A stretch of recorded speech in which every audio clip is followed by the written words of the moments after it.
天未光，大批嘅參賽健兒已經聚集喺東區走廊做下熱身。最早起跑嘅係清晨5點半展開嘅10公里賽事。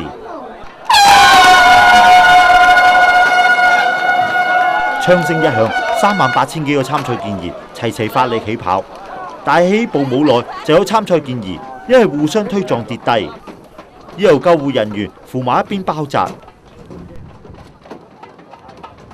而10公里嘅參賽者喺大約半個鐘頭後已經完成賽事，陸續返到維園嘅終點。其中男子組冠軍係由一個澳洲籍嘅選手首先衝線，時間係31分54秒。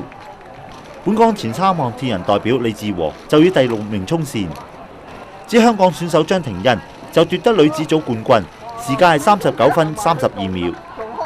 至於半馬同埋全馬賽事就分別喺清晨6點同埋朝早6點40分展開。行政長官梁振英朝早到嚟主持起跑儀式。3、2、1，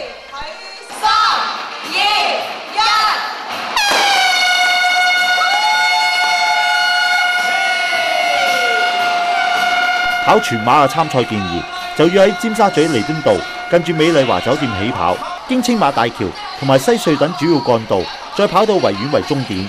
全馬全長大約係42公里，有嚟自20幾個國家嘅選手參加。而今年仲有3公里同埋半馬嘅輪椅賽，有多名選手參加。運輸署就有多項封路同埋改道嘅措施，配合今次嘅賽事。香港風騰電視記者鄭漢成報導。